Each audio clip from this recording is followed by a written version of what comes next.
Desde el primer instante en que se habló del expediente, el nombre de Begoña Gómez se volvió una sombra alargada sobre las instituciones, un susurro de interrogantes que parecía no tener fin.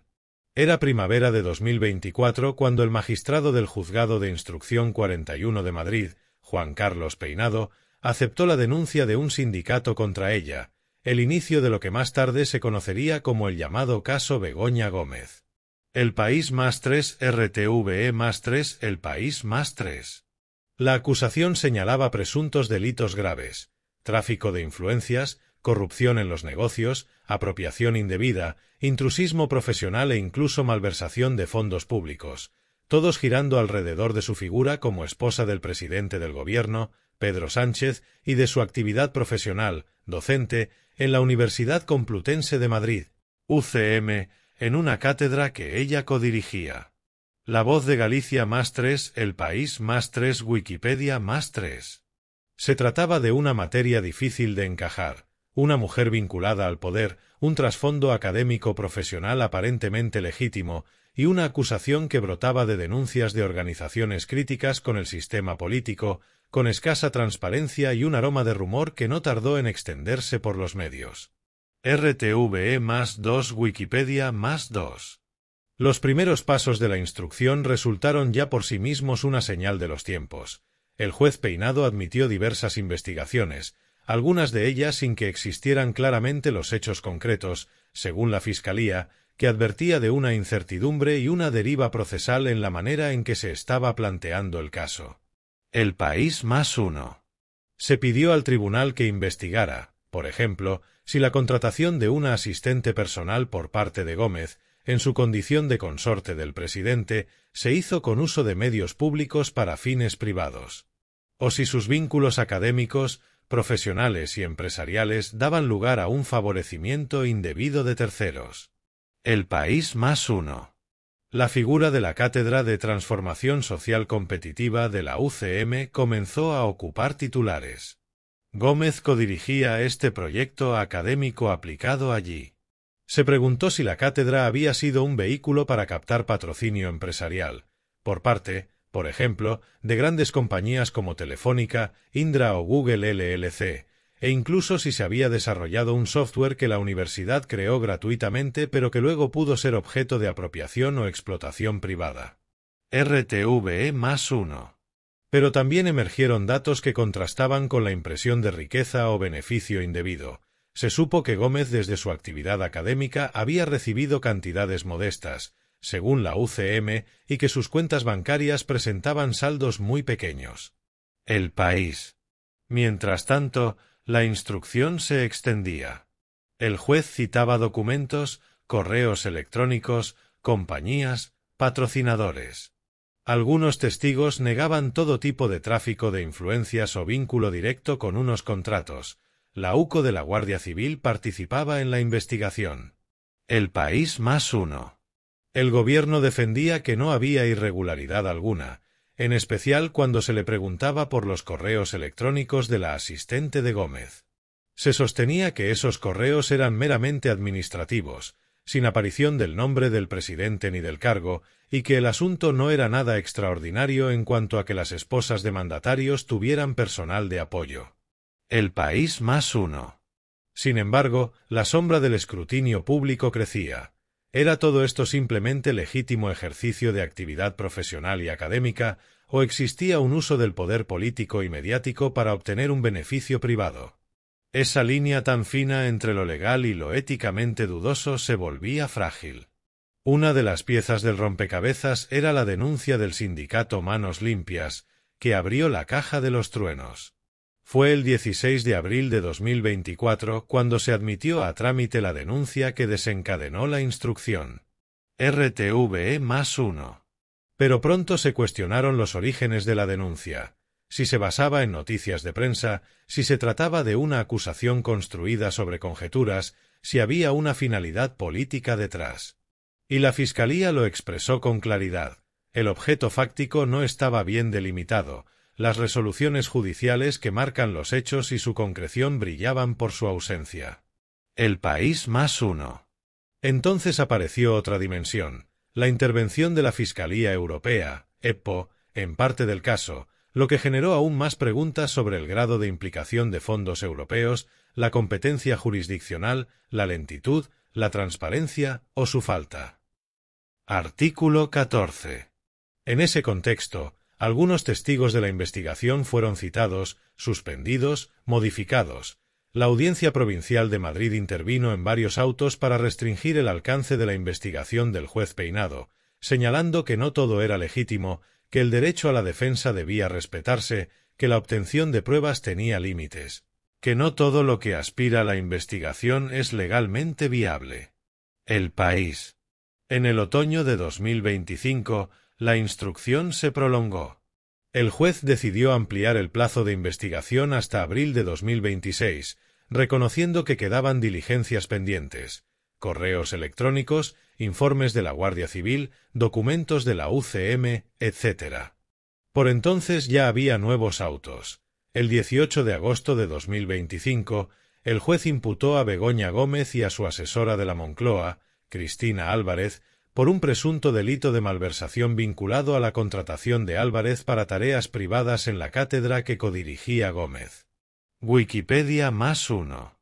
Las acusaciones requerían demostrar que fondos públicos habían sido desviados, que existió una utilización indebida de medios estatales para fines privados. Pero en paralelo, la Fiscalía pidió el archivo de la causa contra Gómez al menos de algunos de los delitos, al estimar que no había elemento objetivo alguno para sostener los cargos de tráfico de influencias, corrupción en los negocios, apropiación indebida o intrusismo profesional. El País. El desarrollo mediático también generó debate.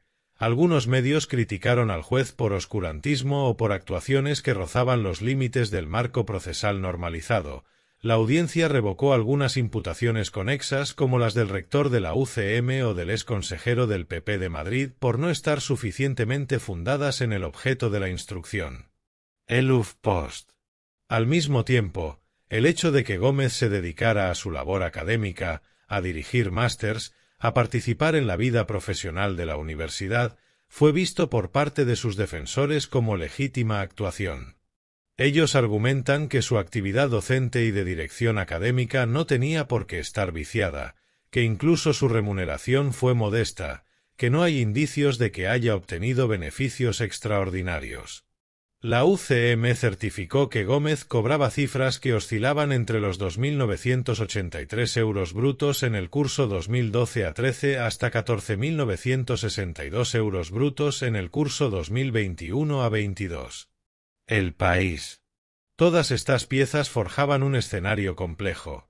Por un lado, la supuesta relación entre su posición, su entorno político-institucional y los negocios académicos. Por otro, la ausencia de pruebas concluyentes en muchos frentes, lo que generaba dudas sobre si la causa tenía entidad real o era una contienda política judicializada. Y así llegamos a la cuestión del poder, del privilegio y de la transparencia. Cuando una figura tan cercana al poder es sometida a investigación, el escrutinio público se vuelve feroz, inevitablemente. No solo se investiga el presunto delito, sino el efecto simbólico, lo que dice de la institución, del sistema político, de la universidad, de la financiación de la educación superior, del vínculo entre lo público y lo privado. En el caso de Begoña Gómez, esa intersección entre lo académico y lo político resultó clave. La cátedra Transformación Social Competitiva se convirtió en foco, no solo por sus fines y su patrocinio, sino por el perfil de los implicados, personas que codirigían, empresas que patrocinaban, tecnología que se desarrollaba, un software que debía ser gratuito y que según la denuncia se aprovechó indebidamente. El País. Es cierto que la UCM y quienes defienden a Gómez sostienen que no hubo negocio personal, que el software quedó en la universidad, que la contratación se ajustó a estatutos, que la nomenclatura de cátedra, aunque no siempre implica catedrático titular, es habitual en la Universidad Española para cursos o iniciativas de colaboración externa. El País. Entonces la estructura del caso empezó a dividirse en varias ramas.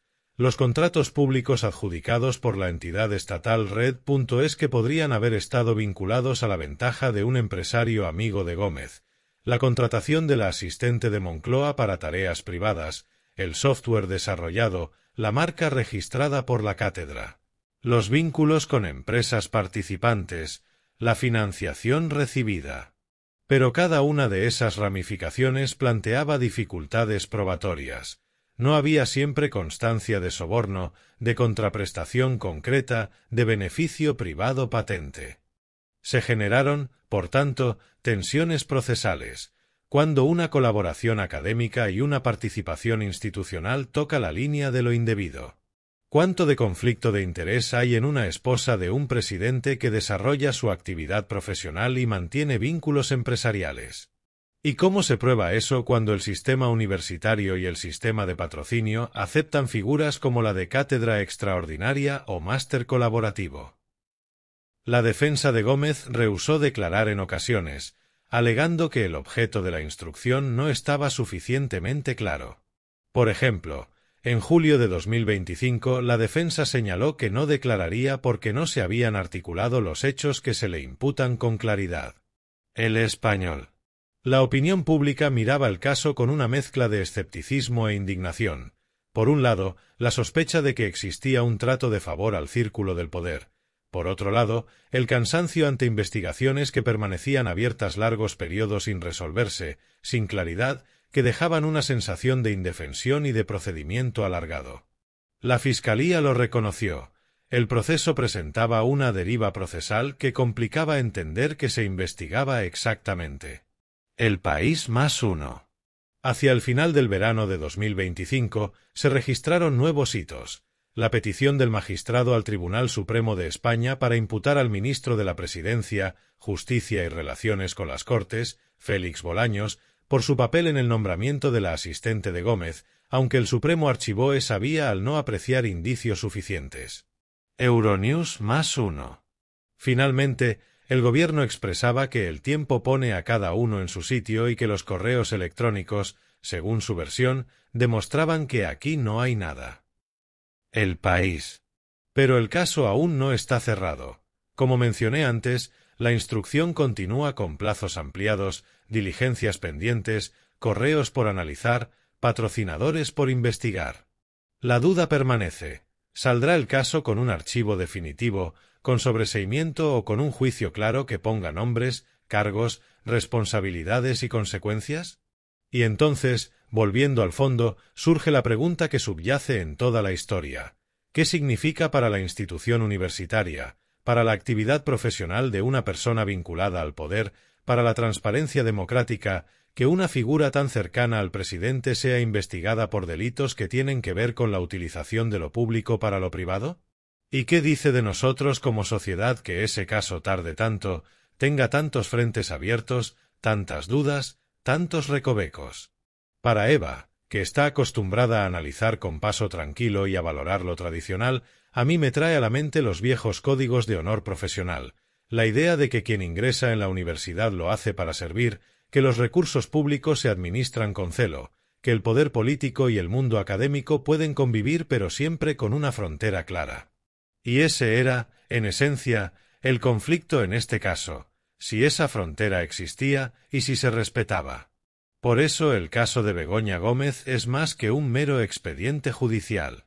Es, digamos, un espejo de la época, universidades que colaboran con empresas, políticos que intervienen en lo académico, patrocinio que flirtea con prestigio, una crítica del sistema que exige brillo y limpieza, y una justicia que arrastra los tiempos, que plantea las preguntas pero tarda en dar respuestas.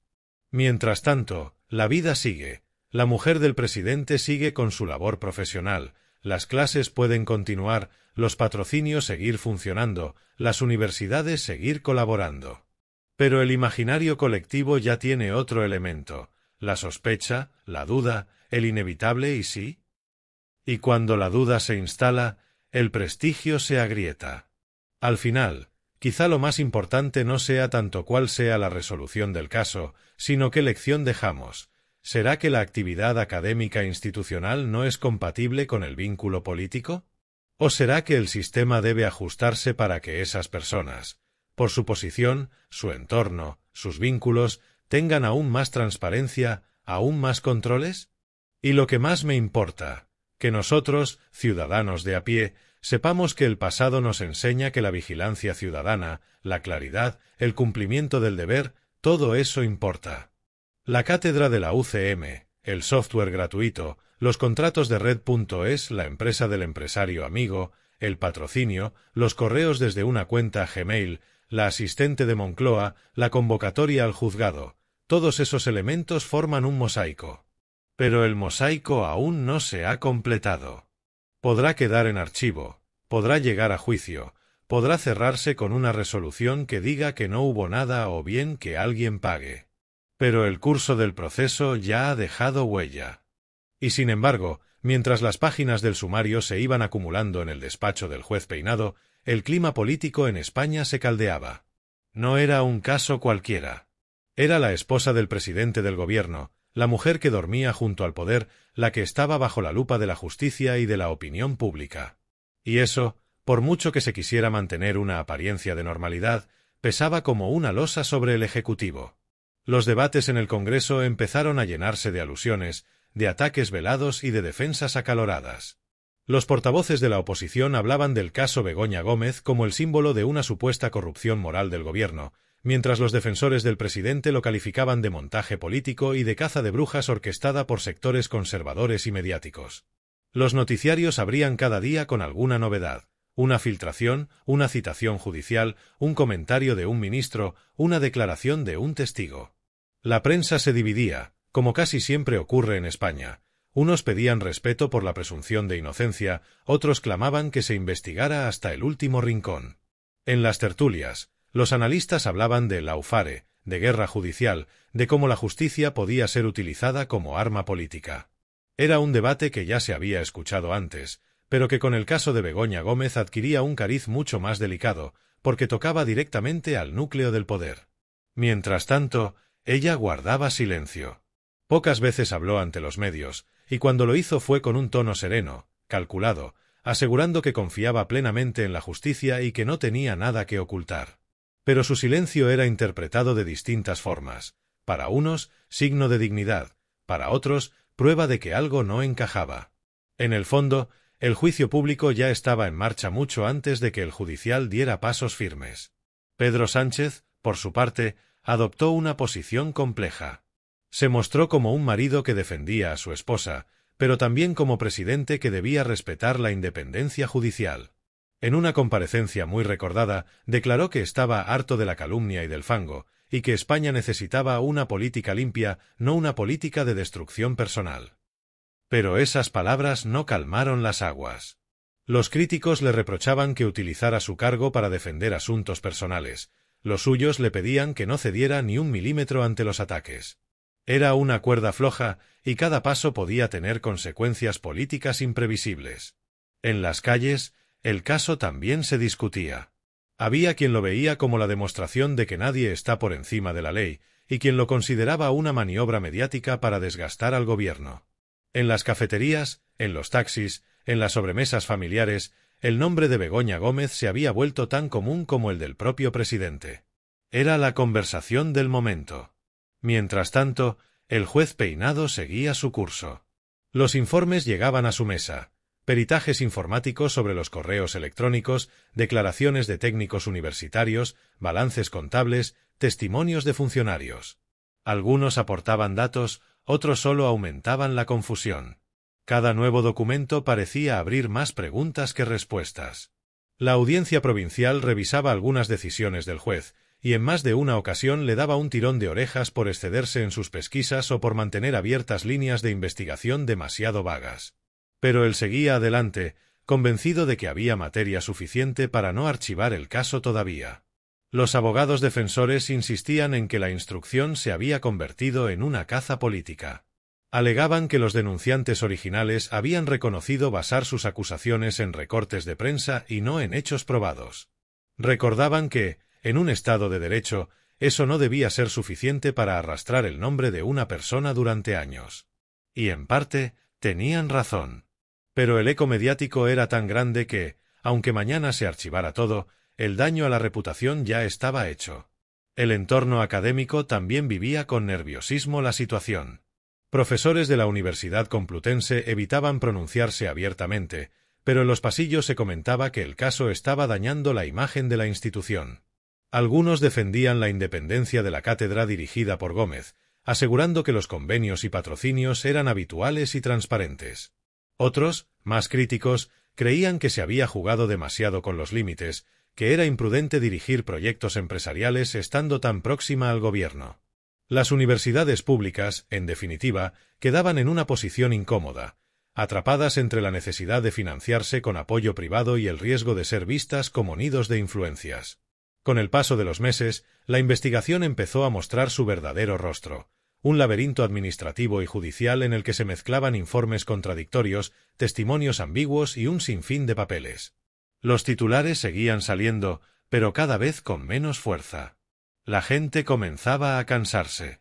Lo que al principio fue un terremoto político se transformó en un murmullo persistente, en una especie de ruido de fondo. En enero de 2026, según las últimas filtraciones, la Fiscalía volvió a solicitar el archivo de buena parte de la causa.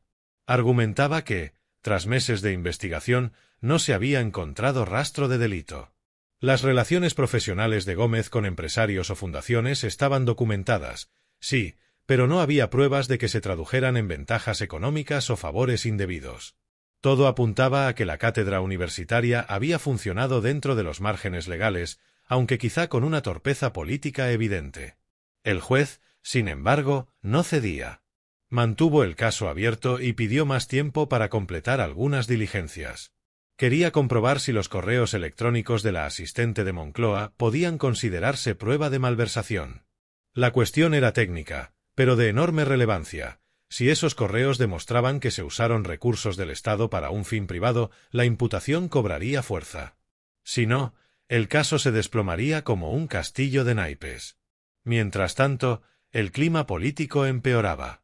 El Partido Popular y Vox exigían explicaciones en el Congreso, y la presión sobre el presidente se hacía cada vez más asfixiante. En cambio, sus aliados insistían en que se trataba de una persecución judicial y un intento de tumbar al gobierno por vías indirectas. La palabra lawfare se repetía tanto que perdió sentido. Pero más allá de la política, lo que este caso dejó al descubierto fue una realidad mucho más profunda, la fragilidad del sistema de confianza entre los ciudadanos y las instituciones. Porque, al margen de que Begoña Gómez sea culpable o inocente, lo que quedó en evidencia fue la dificultad de separar lo público de lo privado cuando se ocupa una posición tan cercana al poder. La gente empezó a preguntarse si realmente existen mecanismos eficaces para evitar conflictos de intereses, si las universidades y los organismos públicos son capaces de blindarse frente a las presiones. En febrero de 2026, Begoña Gómez acudió finalmente a declarar ante el juez. Su comparecencia fue breve, medida al milímetro. No contestó a las preguntas de la acusación, solo a las de su abogado. Reiteró que nunca había utilizado su posición para beneficiar a nadie, que su labor se limitaba a la docencia y a la gestión de proyectos académicos. Dijo, con voz firme, que todo aquello era una persecución política. A la salida del juzgado, los fotógrafos se agolpaban. Algunos la aplaudían, otros la insultaban. Era una escena que resumía perfectamente la división del país. Tras esa declaración, el caso pareció perder fuerza. Los titulares se diluyeron entre otras noticias: la crisis económica, los incendios del verano, la tensión internacional. Pero el proceso seguía vivo, latente, esperando una decisión judicial que cerrara o reabriera el capítulo. El juez Peinado, según fuentes judiciales, estaba dispuesto a agotar todos los plazos antes de pronunciarse. Y así, mientras España avanzaba hacia un nuevo ciclo político, el nombre de Begoña Gómez seguía flotando en el aire, convertido en símbolo de algo más grande, el enfrentamiento entre dos visiones del país. Para unos, ella representaba la impunidad del poder; para otros, la víctima de un sistema judicial instrumentalizado. Quizás algún día, cuando el caso se archive definitivamente o llegue a juicio, se sabrá la verdad completa. Pero incluso entonces quedará el pozo amargo de lo que fue, un país dividido por la sospecha, una justicia cuestionada y una familia marcada por un proceso que, justo o no, cambió su vida. Y ahí está la ironía más grande de todas, que en una España que siempre ha valorado la honra, el deber y la palabra, los escándalos modernos no nacen tanto del dinero, sino de la sombra, de la duda, de ese quizás que lo contamina todo. Porque cuando el nombre de alguien se arrastra por los titulares durante meses, la verdad deja de importar tanto como la impresión que queda. Y esa impresión, aunque los jueces absuelvan, aunque los fiscales archiven, aunque el tiempo lo borre todo, nunca desaparece del todo. Por eso el caso de Begoña Gómez, más que un proceso judicial, es una parábola sobre el poder y la percepción. Sobre cómo en la era de la inmediatez, la reputación puede ser juzgada antes que los hechos. Y sobre cómo la justicia, cuando tarda demasiado, deja de servir a su propósito y empieza a ser parte del problema. Quizá dentro de unos años, cuando todo esto sea historia, se estudie este caso en las facultades de Derecho y de Ciencias Políticas. No sólo como ejemplo de una investigación mediática, sino como espejo de una época en la que el poder, la universidad, la prensa y la justicia convivieron en un mismo tablero, cada uno moviendo sus piezas con cuidado, conscientes de que cualquier error podía ser fatal. Y entonces, al mirar atrás, muchos recordarán que todo empezó con un simple escrito de denuncia, con un puñado de sospechas y con un país dispuesto a creer lo peor. Porque en España, como siempre, la política no se libra en los despachos ni en los tribunales. Se libra en la calle, en la conversación, en la mirada de la gente que, aun sin pruebas, ya ha dictado sentencia.